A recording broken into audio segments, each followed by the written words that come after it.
welcome to Long Shots Golf Betting Podcast here on the VSiN Podcast Network. Matt Brown and Wes Reynolds here for the Charles Schwab Challenge over at Colonial. Kelly Bidlin taking the week off.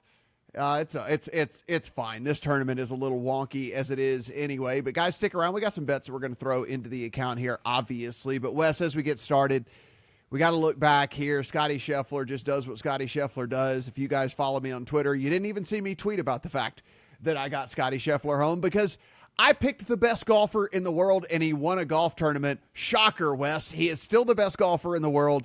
He is going to continue to be the best golfer in the world because the consistency factor. And that's kind of what we were talking about before we came on air right here, which is what you're going to dig into here with Scottie Scheffler, because yes, Rory on any given day can be the best golfer in the world. Maybe Bryson on any given day or whatever, but week after week after week after week, day after day, round after round, it's Scottie Scheffler, and Scottie Scheffler is the one. There is no 1A, there is no 1B, any of that stuff like that. So just absolutely fantastic, masterful work from him. Yeah, absolutely. And, you kind of knew that he was going to finish it off on Sunday, even though it got a little dicey to start that back nine when he was tied with Jon Rahm, and then Jon Rahm on the Green Mile very much went away. And Scottie Scheffler, look, he just played solid. He was good everywhere. It wasn't like necessarily he was I would say elite in any statistical category. He's just good in every single one of them. And that was enough. 2 under on the back nine, and everybody either fell away or could never make a move, and he wins by 5 strokes over DeChambeau, who was my nearest pursuer, Harris English and Davis Riley. So now you've seen his odds cut to almost 3-1 in certain spots at the U.S. Open next month at Oakmont. And then, of course, playing this week, did not withdraw. I know some people thought he was going to withdraw. If this wasn't in Texas, he probably would have, I think, this week. But I think, being a Texas resident now and having played at University of Texas, like, he takes these events seriously, whether it's the Byron Nelson, whether it's the, Houston, or whether it's this event in Fort Worth at the Charles Schwab Challenge. So trying to complete the Metroplex sweep down there in DFW with this one, plus 250. Basically is the odds average right now. 2-time runner-up here at Colonial. So second, third, and second here the last 3 years. And it's like, he's not on my card this week, but it's like you could tell he wants to win this event. You want to win every single time, but he wants to win this event, I think, for sure. He's very cognizant of the history, being at Colonial, Hogan's Alley, the whole 9 yards. So there's a reason why he is here this week in Fort Worth. Yeah, it is just one of those things, man, like watching him. I have seen some pretty cool, calm, collected dudes over my time in professional sports. You see that with the true, absolute elite dudes. But, I mean, golf is an individual sport, Wes. Like, you don't have teammates to pick you up. You don't have any of that stuff. And, like, the clubs can just turn against you sometimes. It can feel like the ball is just not doing what you want it to do.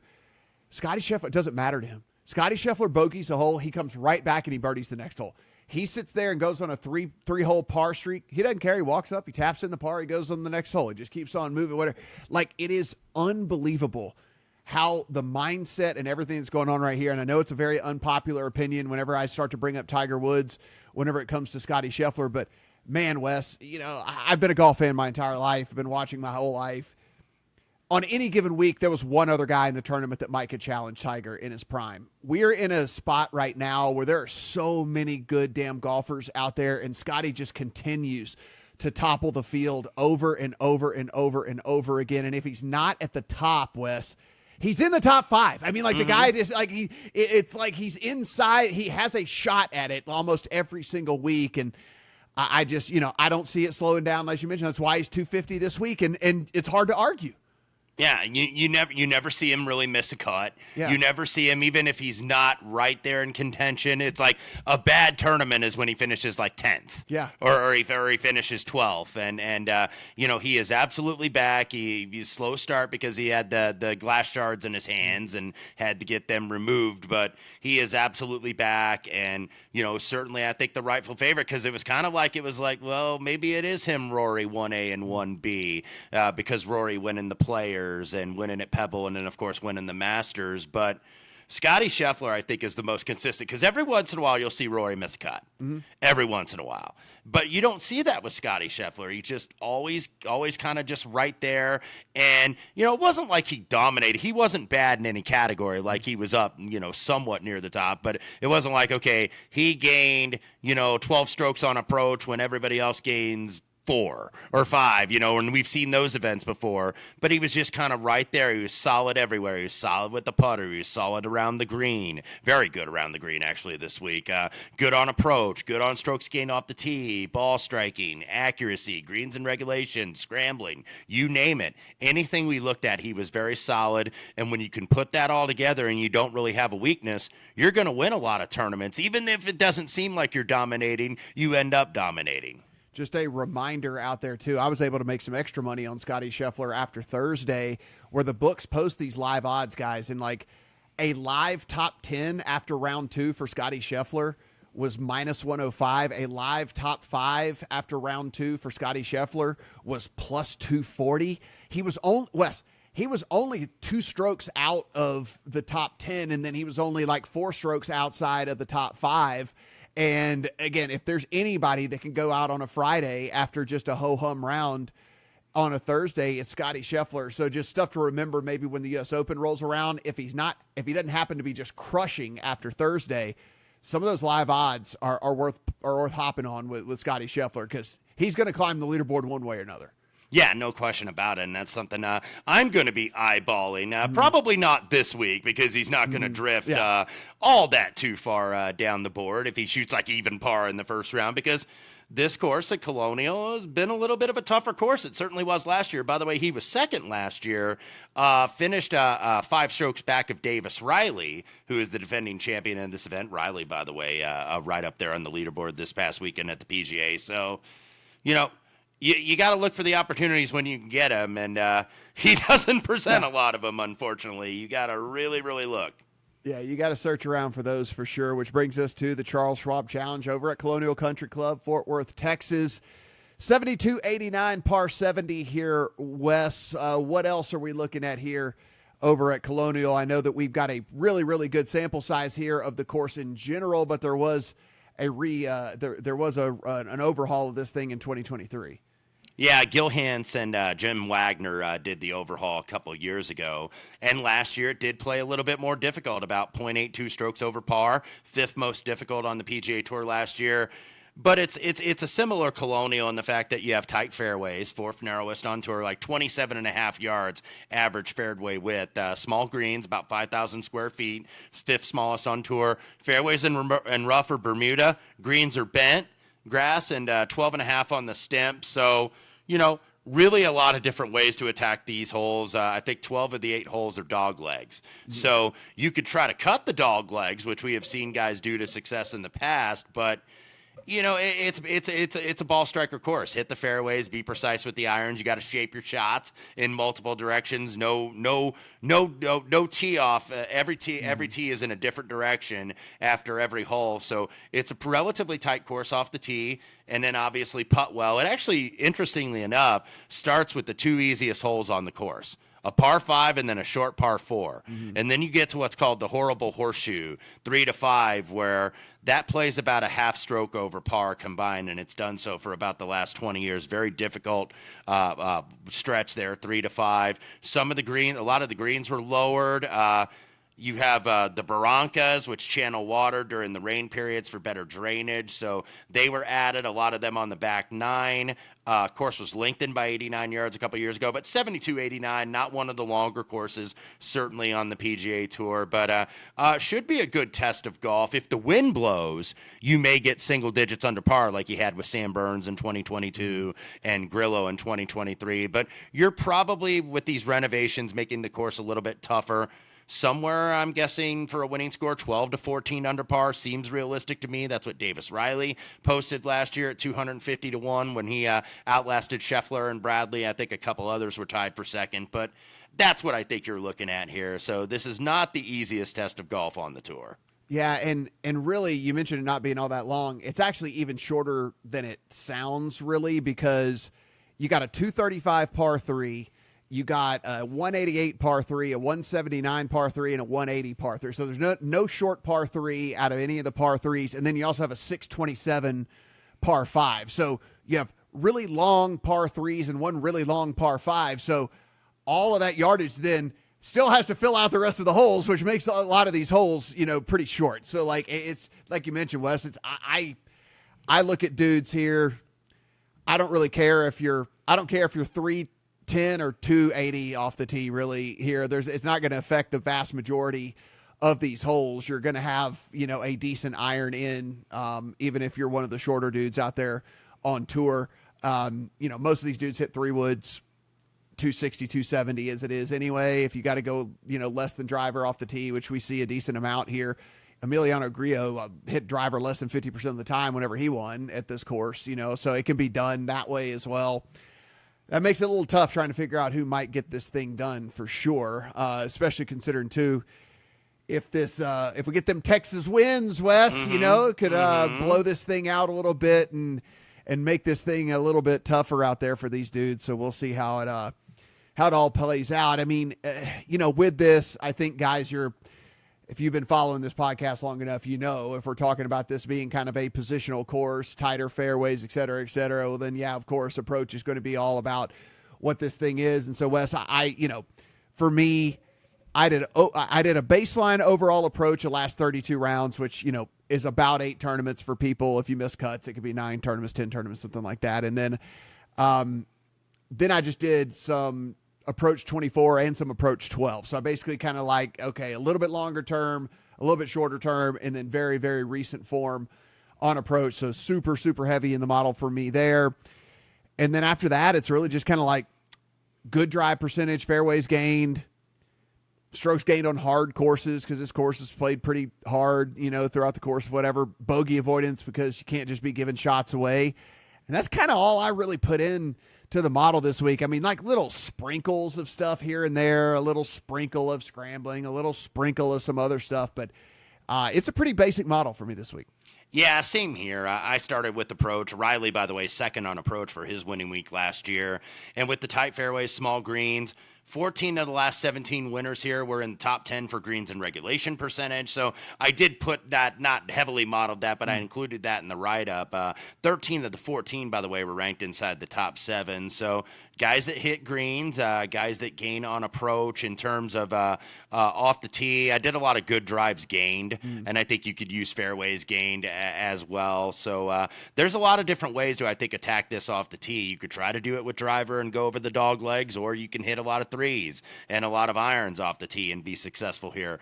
Proximity, went with the buckets at 125 to 150, 150 to 175, 175 to 200. Did that a little bit smaller. Bogey avoidance percentage I used, especially I mentioned 3, 4, and 5 at the horseshoe. You're probably going to give an average of a half stroke back in those 3 holes in that order. Strokes gained, bent grass, putting a little bit. These were seeded with bent grass back in 2023, so I did look a little bit at that. And I looked a little bit at scrambling, and it's not like it's really hard around the greens here, but they are small greens. Yeah. So, you have some different complexes. So I think you had to look a little bit at scrambling percentage, but that's all the depth I went into it really this week. I think that this is a relatively straightforward course. It is going to be a test. It's been there even with the renovations. It's a very similar, I think, philosophy. Some of the trees got removed, by the way, because it was kind of seen by Gil Hanse, who renovated this thing, as kind of like a little bit of a dark course. And remember, Gil Hanse did Southern Hills a couple of years ago at the PGA up there in Tulsa, Oklahoma, and got rave reviews. So, I think a lot of the guys like this course, even though this is the week after a major, so you're seeing guys take off. We know this stretch. We know the Memorial's coming up. And that's going to be an elevated event and a signature event. So all the top guys are going to be at Jack's event. And then you have Canada. And then you're going to have the U.S. Open in a couple weeks at Oakmont. Yeah, I threw all the stuff in there. And then after I threw all the stuff in there, Wes, obviously I don't have to tell everybody who came out number 1 in the model. I mean, everybody's going to have Scottie Scheffler at the top. It was a huge, maybe the biggest drop off to 2 in a model that I've ever run before, considering this field and everything. Berger, like Scottie ranks out as like a 98.8, obviously, like, in this field. And then it drops like Berger's all the way down to like an 89.4. So, yeah, I mean, I don't know if there's ever been that big of a difference between number one and number two in my models. But, here's the thing, Wes. It's still only one player that wins a golf tournament. However, that one player is a superhuman. So I guess we have to ask ourselves, is it worth playing the winner without markets this week? And I came to the conclusion that I think that's just how I want to go to make this tournament more fun for me.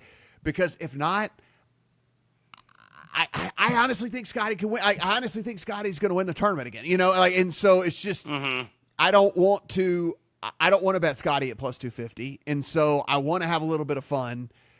And so I basically went in and so if I'm betting like one unit on a guy, basically how I did is I bet a quarter of a unit on just the normal price. And then I bet 0.75 of the unit, the 3/4 of a unit on the winner without market on these players. Because again, it's just, here's the problem, Wes, is like, Scottie can go 8 under on Sunday and come back and win the thing. You know what I'm saying? Like that's the problem with all this. Like no lead is safe probably in this thing. And so I just don't want to get run down on a Sunday by the best player in the world. So I made a decision that I don't normally do. And I'm going to split it between the regular market and also the winner without market.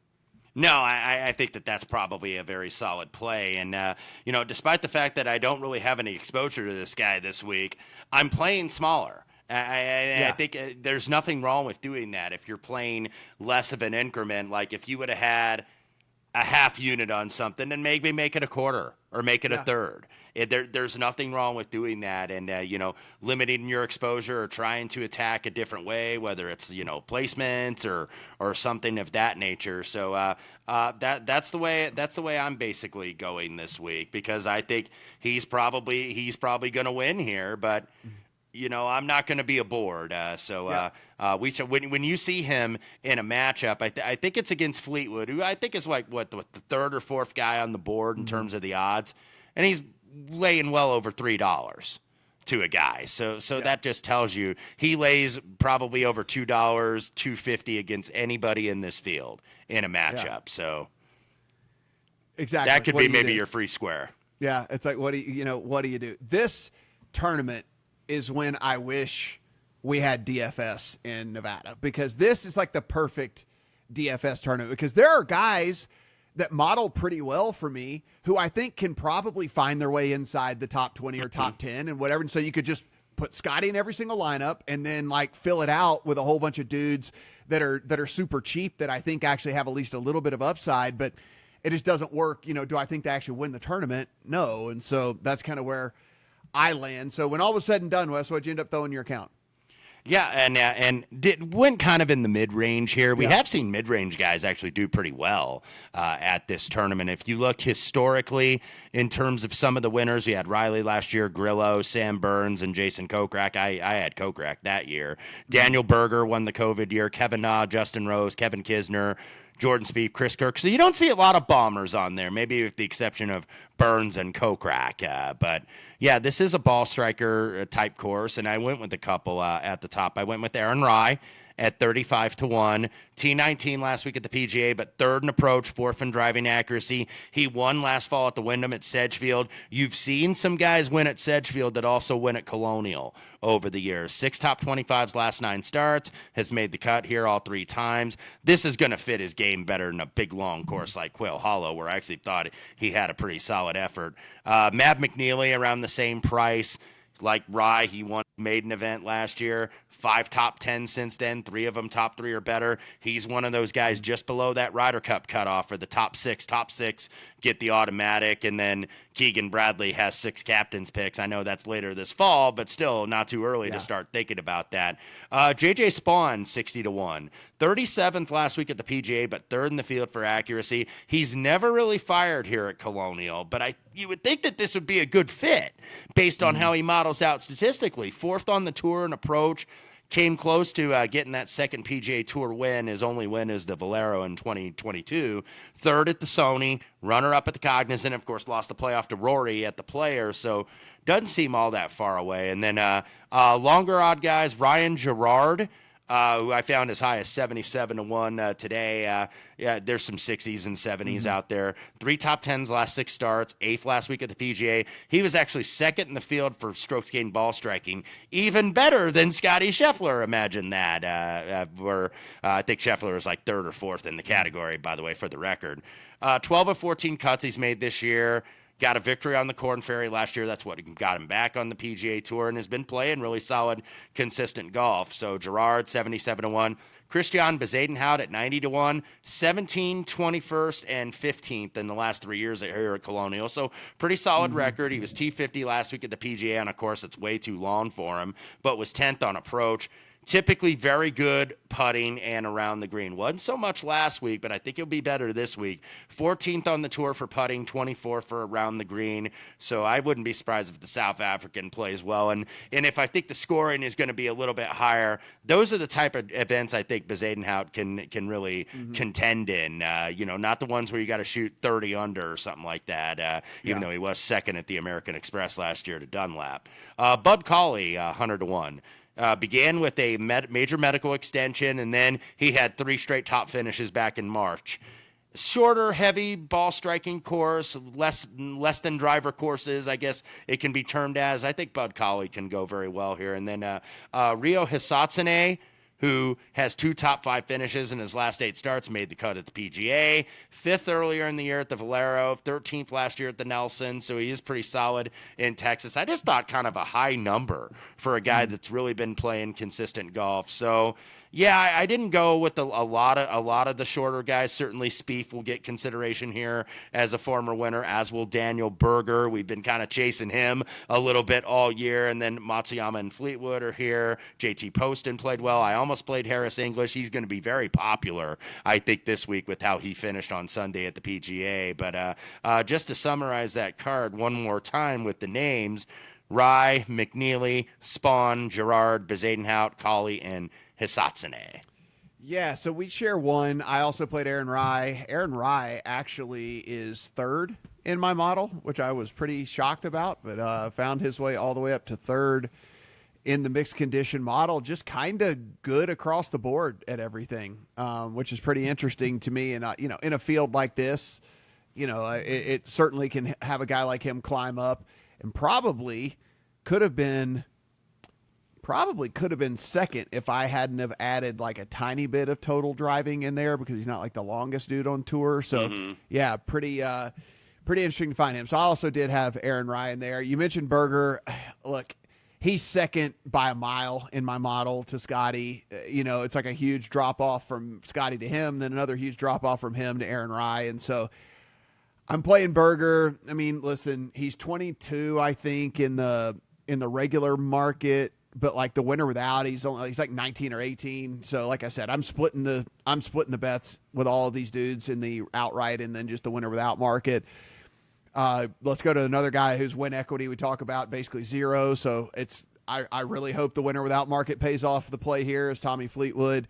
He's 4th in the model for me. Obviously does just about everything well, just can't win. That's basically his big bugaboo, is the dude just can't win. Hey, get me a second this week. It's fine. It'll cash, with Fleetwood. I mean, really and truly, the only thing that's keeping him out of being even higher in the model for me, I put in a tiny bit of 150 to 175 on approach. And weirdly enough, over the last 32 rounds, he's like 73rd in this field, which I thought was really weird. Even though from 125 to 150, he's 20th. So, I mean, it's like, it's like weird. You just get into that like next iron or something and it bumps him down so far. But, again, Tommy Fleetwood, super incredibly solid across the board and everything. About as solid as a player as you get. Do I think he can win? Probably not, but I'll take the winner without market. 2 other dudes who, again, I think win equity is not incredibly great when you have a guy like Scottie Scheffler in the field, but could they really make a run? So Doug Gibb and Joel Damon, both of those guys modeled out super, super well for me. Joel Damon was actually as high as 7th in 2 of the different models that I ran. you kind of go and you start to look at Damon's stats. And I know we kind of think of him as kind of a goofball, Wes, but then you're like, oh, okay. Joel Damon is like 6th on approach over the last 32 rounds, like in this tournament, and again, we talk about the weaker field, but still 30th in, you look at like 30th in bogey avoidance. He's 20th in bogey avoidance. He's 15th in scrambling. Like there's all kinds of stuff. He's just doing well, over the last little bit. And so, Joel Damon, again, highest 7th in the deal for me. And then, Doug Gim, another guy. I know the win equity is just dick with him, but he just models out so well on these little shorter positional courses. And, I'll fire one more time on him. It's the bet I hate the most, though, of the ones that I do have in the account. So if you want to fade that one, I don't blame you one bit. So Berger, Fleetwood, Rye, Damon, and then Gim for me. Wes, other guys that modeled out very well that I at least had to give some consideration to: Siwoo Kim, Andrew Putnam, weirdly enough. Putnam was up there for me, too, yeah. Yeah, Chan Kim, Lucas Glover, Eric Cole, Nate Lashley, Tom Hoagie, Ben Coles, weirdly enough, right, was inside the top 25. I had some of those names, too. Henrik Norlander. Like, Norlander's always going to be there when you model approach heavy. Yeah. He just always is, and then you're looking at it's like, okay, what else is he really good at? And then you're looking around.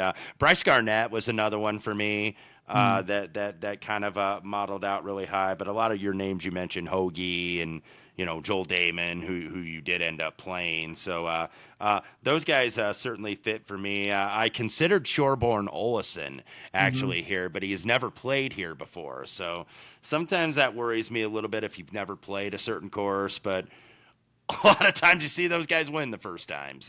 So if you want dart throws for first round leader, of course, Nico Echeverria was inside the top 30 in the model. Rico Hoey was inside the top 30 in the model. Like just dudes that we know can rack up birdies and then they'll eventually collapse. But I mean, they can rack up birdies on certain holes. So those guys were inside the top 30. Kind of out of sight, out of mind, Wes. Akshay Bhatia, who was a late entry into the field this week, by the way. Yeah, all the way down at 33rd in the model for me, and I was like, what the hell is going on? And then you go and you look and it's just like, oh, he's in terrible form. Like he is just in really, really bad form. But I mean, if we were talking about if we were power ranking just talent, like raw talent, I mean, he'd probably be in our top 10 though, so just something to think about, I guess, also for people out there. Maybe it's not outright bets. Maybe it's placement market stuff. Maybe it's head-to-head stuff. Or maybe it's just DFS. You're rounding out DFS lineup. Yeah. These are all dudes that, are at least somewhat interesting to me. Charlie Hoffman maybe could be another guy considered for first-round leader, too. Hayden Buckley. Those guys popped up on a few different things that I was running this week, but did not get there on the outright. When it's all said and done, Scotty's going to go like 11 under or something like that. It's just like, oh, we're going to look up Scottie Scheffler's birdie the first 11 holes on, or something like that. Because it's like, I really like this stretch. Like this is one of my favorite stretches of the year on the tour when you go from the PGA to here and then Memorial Canada and then into the U.S. Open. But it's like, it's not fun when you're betting and the same guy wins and you're trying to beat him and you're not succeeding, or at least I'm not. Yeah, just a reminder, guys, it is only like 133, 134. I think we had a couple withdrawals or something. So I think it's like 133 officially right now or something. But it's not the full 150, 156, that we normally get. So just keep that in mind as well as you're doing your placement market stuff or make miscut. There are fewer players in this tournament than an actual true full field event and all of that. So Wes, one and done's going to be interesting for me. I guess I'm going to have to play Aaron Rai. We're both betting him anyway. Yeah. He ranks super high in the model for me. Where the hell else am I going to play him where I think he could at least, so I'm probably going to have to play Aaron Rai. That'd be probably the way I would go as well. I would look maybe Aaron Rai or perhaps, Might end up being Aaron Rai. Maybe would consider JJ Spawn here, but I think Rai probably the safer play. So we're in agreement on that. Yeah, I looked and I'm kind of like, I don't know where else to go. I think I just have to go Aaron Rai here and pray that he can get a top 5 finish and get me some sort of money over there and one and done. Guys, as always, Wes's article is up over at VSiN.com, so go in, take advantage of that. If you're not already a VSiN Pro subscriber, there's a deal for $199 for 14 months, or you can just dip your toe in for $9.99 for the first month. So pick your poison, however you want to go about it. But that is up over there as well. Kelly Bidlin did send a text. I said I wasn't going to read it, but we'll go ahead and read it anyway. Kelly, if you're listening, guess what? Your picks do get talked about. He played Berger. He played Siwoo. He's going to play Tommy Fleetwood and Jordan Spieth in the top 20 market. Small card for him. He said he knew it was going to be a small card. Small card for me as well. Just a tough deal to get in front of the freight train that is Scottie Scheffler right now. So we'll see if any of these dudes can get it done. For Wes, I am Matt. Good luck on all your Charles Schwab bets.